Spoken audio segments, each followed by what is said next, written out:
charla de Gemma del Caño, que es farmacéutica especializada en biotecnología y en seguridad alimentaria. Gemma, cuando quieras, por favor.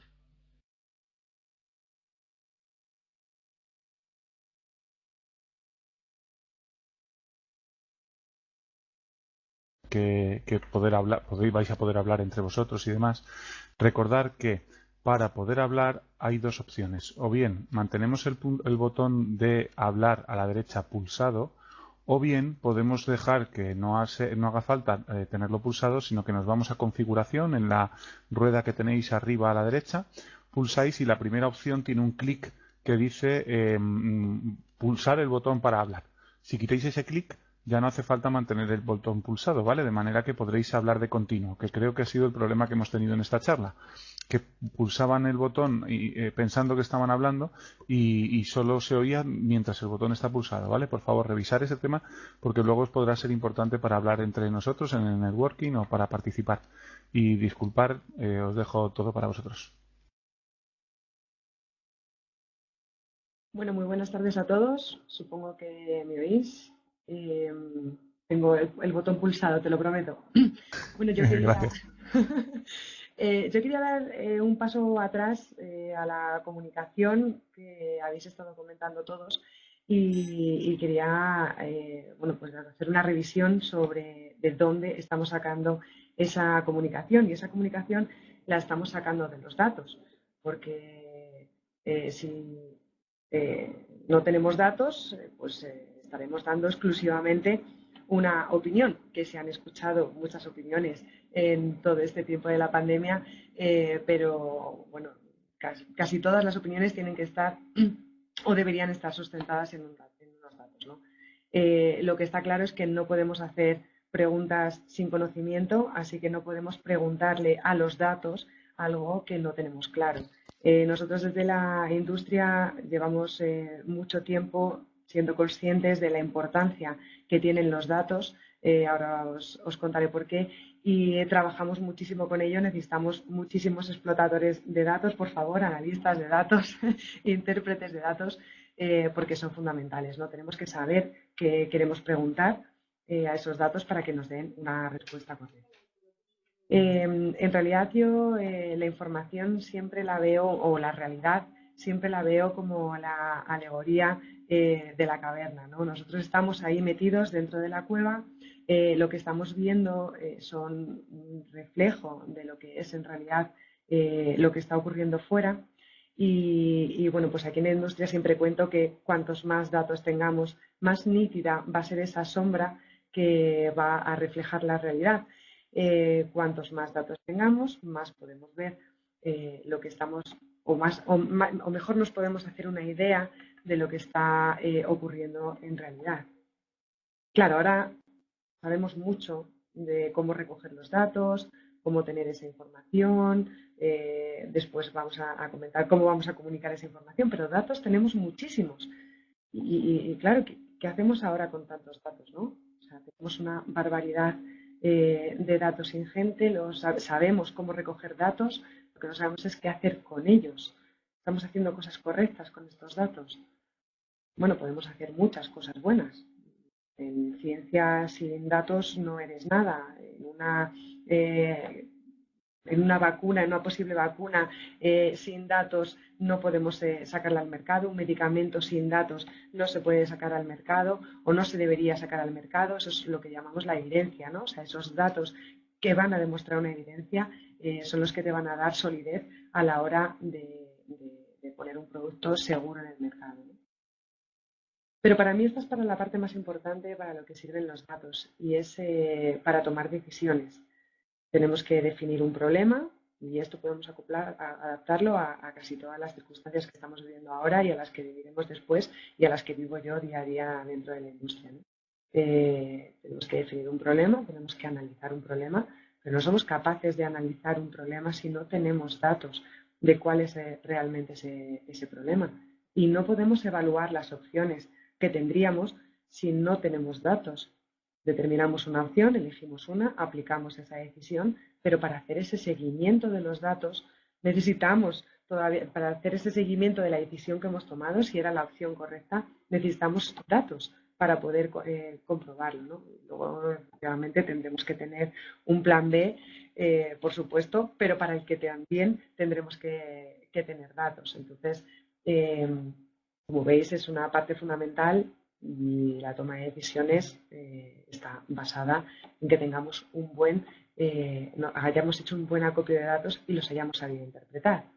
Con un montón de datos podremos tener buenas decisiones y con un único dato podremos tomemos malas decisiones o con muy pocos datos.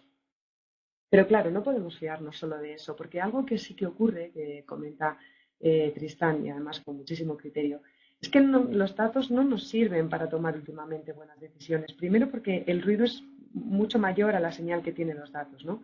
Los datos, las informaciones nos llegan desde diferentes fuentes, desde diferentes sitios, en formatos completamente distintos, en herramientas diferentes y además en masa, ¿no? Son un volumen de datos brutal.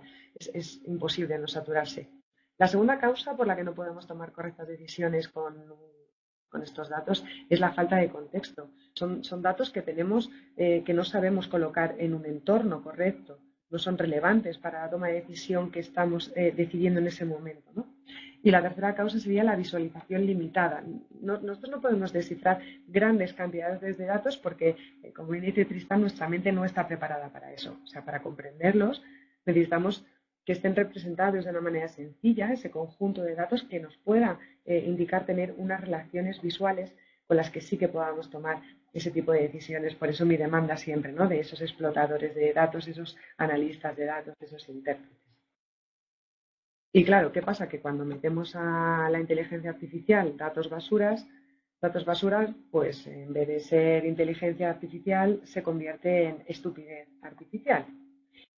Y si a eso le añadimos todavía la gran pregunta de ¿sabemos interpretar los datos? Bueno, pues como yo he hablado mi cachito de la industria, pero también quería hablar de mi parte todo este tema de la pandemia, ¿no? Bueno, pues he intentado acoplar este tema de los datos a la pandemia, ¿no? Y fíjate cómo interpretamos los datos, ¿no? Evolución de la curva de nuevos casos y fallecidos en España. Si vemos esto exclusivamente, podríamos pensar que estamos exactamente igual que estábamos en marzo. La cosa no pinta bien, pero si miramos el resto de los datos y los interpretamos correctamente, vemos que la cantidad de fallecidos ha disminuido bastante. Claro, si lo pensamos así, también podría llevarnos a que alguien diga que esto no existe, que la pandemia es mentira, que estos datos por aquí, que estos datos por allá. Y bueno, pues cuando se interpretan y se dan y se explican correctamente esos datos, pues nada, solo quedaría saber que se están haciendo más análisis, se está controlando de otra manera la pandemia y que no podemos extrapolar y no podemos interpretar del mismo modo los datos de marzo con los datos que tenemos ahora mismo. Otro de los grandes errores a la hora de comunicar los datos es que no tenemos claros algunos de los conceptos, como por ejemplo la tasa de mortalidad y la tasa de letalidad. Vale que tengamos los datos, vale que sepamos interpretar más o menos esos datos, pero también tenemos que contarlos correctamente. Y lo que veo últimamente es que confundimos la tasa de mortalidad, que es la proporción de muertes por una causa concreta en un periodo determinado y en una población específica. Esto se mide por número de muertes por cada 1000 personas o 100.000 si la tasa fuera muy pequeña, y en el caso de la letalidad se refiere a la proporción de muertes de los afectados por una única enfermedad. Los contagiados, por decirlo así, los muertos de entre los contagiados. Eso es importante tenerlo claro, porque podemos verlo representado en algunos periódicos que intentan desmentir la letalidad del coronavirus, no es la más baja de Europa, pero luego la información que te da es la tasa de mortalidad. Luego ya cuando sigues indagando en el resto del artículo, la información sí que es correcta, pero tenemos que empezar, si estamos dando unos datos, bueno, pues que sean interpretados o contados exactamente como debería ser. Claro, Si no conocemos cómo interpretar los datos, no conocemos los datos o la información que estamos dando a esos datos, ¿sabemos exponer esos datos? Bueno, pues he cogido, perdonadme si hay algún periodista de estos periódicos, porque los he cogido de forma aleatoria, ¿eh? No hay, son de diferentes sitios y no hay ninguna inquina con ninguno, ¿no? Pero este me ha hecho gracia porque queremos ver el mapa del coronavirus en España. En un dato vemos el tamaño del cuadrado, indica el número de casos totales confirmados en cada comunidad, y luego lo otro es los colores, los casos por cada 100 habitantes. No sé cuál es la mejor manera de interpretar estas dos informaciones que se quieren dar. Lo que está claro es que Madrid y Barcelona, vale, están mal, pero no somos capaces de conocer qué información realmente nos está dando, ¿no? Entonces, debemos exponer los datos con la ética y con la seriedad de lo que realmente queremos mostrar, porque si no lo que estamos haciendo es un lío a quien recibe los datos, ¿no? Estas gráficas siempre me gustan porque creo que vuelven loco a la gente, y eso está muy bien, porque así no te equivocas con la información, porque bueno, pues cada uno lo interpreta como buenamente puede, ¿no? ¿Cómo evoluciona la epidemia ahora? Ponemos más o menos las mismas gráficas, entonces una persona que esté leyendo y que no se detenga a interpretar cada una de las gráficas que están poniendo, pues podría ver que todo está mal. Todo está mal, pero en diferentes niveles, porque si vemos las gráficas, una está hasta 60.000 casos, los hospitalizados hasta 2.500, la UCI hasta 200, los fallecidos hasta 400. O sea, estamos poniendo diferentes escalas con la misma información, y la sensación es que todo va igual de mal. Estos datos frente a qué, no los estamos comparando frente a nada. Entonces, si vamos a dar datos, que esos datos tengan un criterio lógico, con un objetivo lógico y una comunicación que sea entendible para la población, ¿no? Porque si no, pues poco sentido tiene. En el mismo caso, en los diagnosticados por pruebas PCR, cada comunidad lo está comparando, los casos diagnosticados por pruebas PCR, los casos detectados en comparación con los casos diagnosticados semanalmente. Si ponemos la misma gráfica para todo el mundo, la misma escala para todo el mundo, sí que podríamos interpretar cómo está variando en las diferentes comunidades autónomas, pero en este caso no somos capaces de interpretar. Unos son a 15.000 casos en Madrid, otros a 3.000. Si cada escala es diferente, no podemos obtener o no podemos darle a quien está recibiendo la información un dato que se pueda hacer una idea de lo que está viendo. Claro, si además de esto le añadimos que estamos cambiando los datos, el 18 de mayo ya no serán datos de personas recuperadas. Ese mismo día tampoco serán casos, y aquí me refiero al gobierno, que es el que está dando estos datos, ¿no? El 18 de mayo ya no hay casos detectados por test de anticuerpos ni casos totales de PCR. El 25 de mayo también hay un cambio. Cada comunidad lo notifica de forma individualizada, 17 maneras diferentes de notificar la información. Prácticamente cada uno a su estilo, a su día, y bueno, pues muy complicado de informar. El 19 de agosto, número de PCRs por comunidad diario. 20 de agosto, capacidad asistencial por comunidad. Esto ha ido cambiando día a día. Claro, ¿qué ocurre con esto? Pues que se genera una desconfianza. La comunicación era casi 2.000 muertos de coronavirus desaparecen de la estadística. No es realmente así, o sea, hubo un cambio de criterio. Con ese cambio de criterio había 2.000 fallecidos que no deberían estar ahí. Pero claro, cuando estás comunicando permanentemente los datos, vas cambiando los datos y no comunicas bien por qué ese cambio de datos, lo que nos genera es desconfianza. Y la desconfianza viene seguidita con la incertidumbre, y también después la inseguridad, y todo eso genera miedo, y ese miedo es un caldo de cultivo que se ha generado entre todos, o que hemos generado entre todos, que flaco favor está haciendo a que se pueda terminar con esta pandemia, y ni siquiera a que conozcamos realmente si el fin va a estar cerca. Claro, nos encontramos con estas situaciones. Tenemos miedo, tenemos incertidumbre, no sabemos si nos mienten en los datos, no sabemos cuáles son los datos, no sabemos interpretar los datos que nos dan, nos han variado la forma de contarlos, pues nos tenemos que encontrar sin remedio, pues con estas situaciones que son absolutamente lamentables, pero que hay Claro, sí, que quien utiliza los datos también utiliza los datos, o quien tiene datos también los puede utilizar para falsear los datos o la información que va a dar, ¿no? Lo mismo que unos dicen las cifras de muertos no demuestran que haya habido una pandemia, en realidad las cifras, por supuesto, no dejan claro que estamos viendo en una pandemia, ¿no? Depende de quién utilice el dato, lo puede tergiversar a su favor y mucho cuidado con eso porque, claro, la ética tiene que ir por encima y, bueno, pues es evidente que esta gente no la tiene. Desde luego hay otra manera de hacerlo. Yo desde aquí bueno, pues, rompo una lanza por Castilla y León porque es mi comunidad y porque creo que lo está haciendo fenomenal en cuestión de transparencia. Creo que los ciudadanos se merecen esa transparencia en cuanto a los datos. Los comunican muy bien, muy rápido y con una frecuencia, la verdad es que bastante actualizada. Así que es de agradecer y bueno, pues bravo por ellos porque después soy consciente de que está siendo. Y se ha comentado aquí mucho por Xavi, les he escuchado también a Irene Hernández, ¿no? Si estamos infoxicados, ¿no? Con tantísima información, leemos en las noticias todo lo que ocurre en el coronavirus, qué papel está teniendo los medios de comunicación o los comunicadores en cuanto a dar esa barbaridad de datos, de información, de estar permanentemente con la noticia, con cualquier tipo de noticia, sea válida o no sea válida, pues para ganar más clics o como lo veáis vosotros, ¿no? Esto nos ha pasado con la dexametasona. Este es el titular, que es precio y usos del nuevo fármaco contra el COVID-19, ¿no?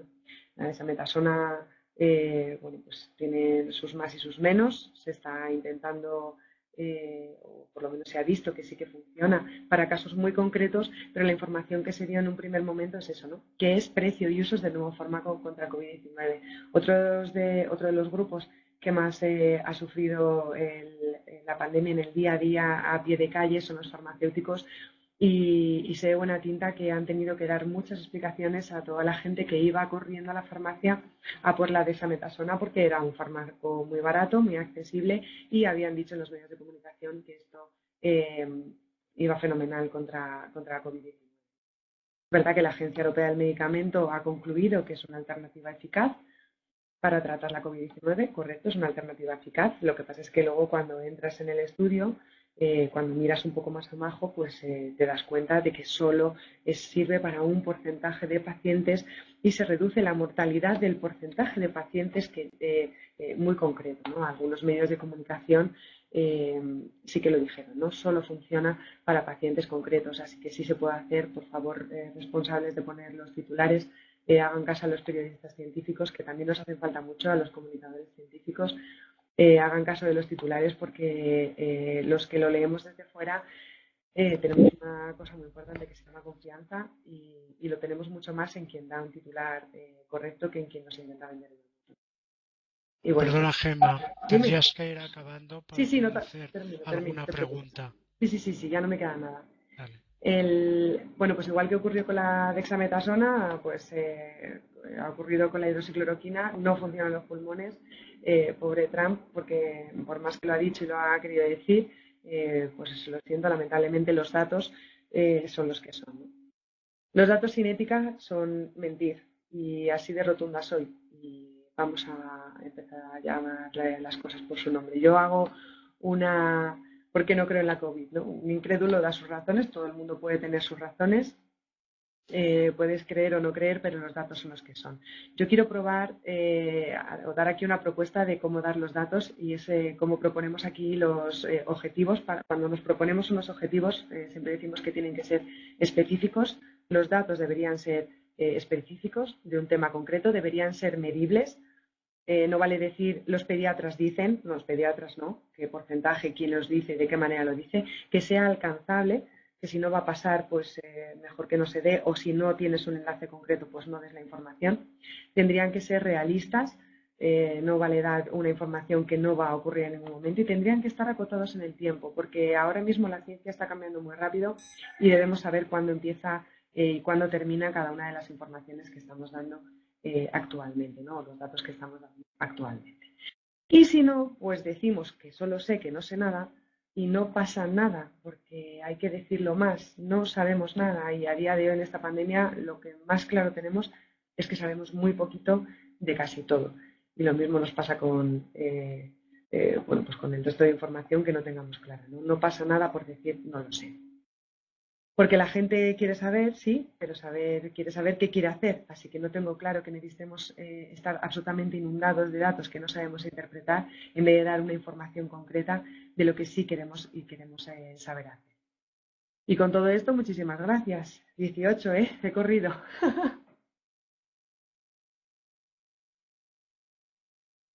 Muchas gracias. A ti, a ti. ¿Nadie tiene ninguna pregunta?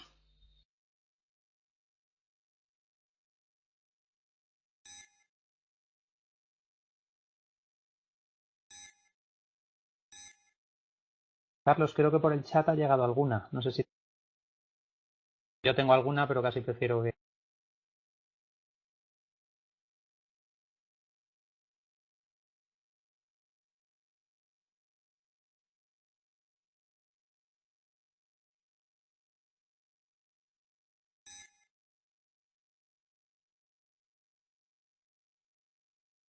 Carlos, ¿me escuchas?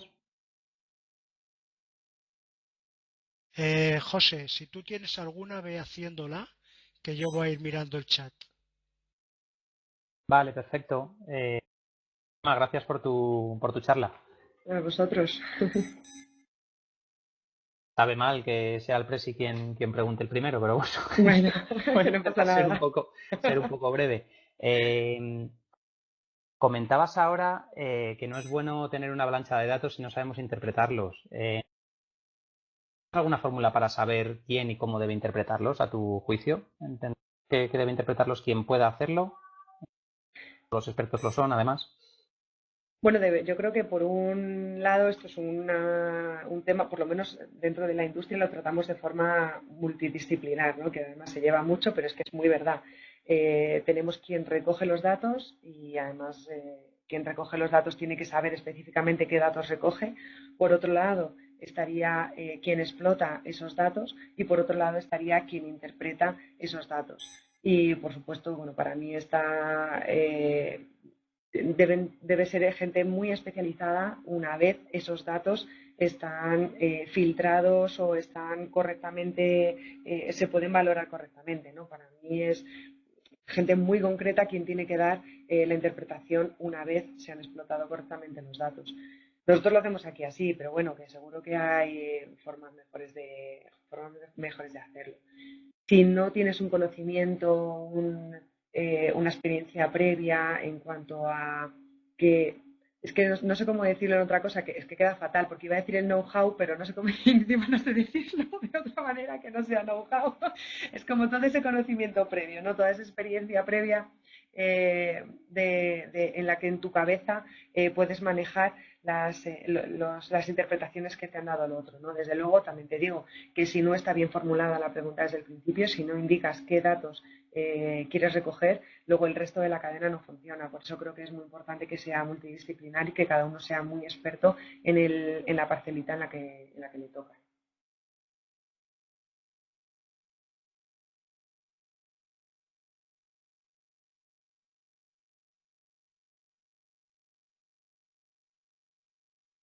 Miguel Ángel, ¿quieres decir algo? Sí, gracias. Estaba esperando, si no hablaba nadie, digo, pues pregunto yo. Dan 2 minutillos simplemente comentar. Vale, Gemma, muchas gracias lo primero. Hacía un comentario yo a través del chat y es una cosa que a los alumnos, a mis alumnos les voy contando, ¿no? Hay muchas veces es más importante ver cómo se hace la pregunta, ¿no? Con el caso este que ha habido de una persona que ha pasado el coronavirus 2 veces, todos los titulares eran, Dios mío, el coronavirus se puede volver a pasar. Pero yo no encontré ni un solo titular que dijera que una persona de los 26 millones de afectados que iban en aquel momento había vuelto a pasar el coronavirus. Una persona de 26 millones. Por tanto, si la pregunta es literal, ¿se puede volver a pasar el coronavirus? Pues la respuesta tiene que ser rotundamente sí. Pero esto es biología, ¿no? 2 más 2 nunca es 4. Es 4 en un 99% de los casos. Pero si hacemos bien la pregunta, ¿es probable volver a pasar la COVID o pasar la COVID 2 veces? Rotundamente no. Tienes una probabilidad entre 26 millones, ¿no? Entonces, ¿cómo desde tu experiencia se puede hacer también para educar a los propios periodistas? Y perdona que hile con una segunda pregunta. Pero también me ha ocurrido mucho escuchar a muchos consejeros de sanidad hablar de que el virus se transmite de persona a persona. Ya solo utilizar la palabra transmisión hace ver que no saben de lo que están hablando. Este virus no se transmite, se contagia. Se contagia, efectivamente. Para que exista una transmisión tiene que haber un mosquito, una garrapata, una relación sexual. Tiene que haber algo que transmita la enfermedad a través de un vector. Pero este virus se contagia. Entonces, no hay forma de llegar a esa gente que tiene tanta visibilidad cara a público y que se supone son gente entendida. ¿Hablen bien, simplemente? Es muy complicado. Yo creo que, fíjate, nos ha pillado a todos sin la información y el conocimiento y la formación suficiente como para afrontar una pandemia. Y te digo así, información, formación y conocimiento. Porque nadie se esperaba esto y esto ha venido de golpe y encima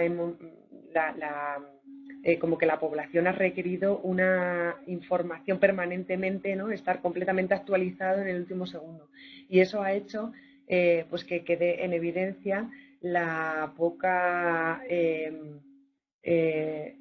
voy a decirlo así, experiencia en comunicación científica que se tiene en España. O sea, cuando no inviertes en ciencia, tampoco inviertes en comunicar la ciencia y entonces la población ni siquiera los propios políticos, por decirlo así, ¿no? que además trabajan en cosas de sanidad, tampoco son conocedores de cómo contar la ciencia correctamente, ¿no?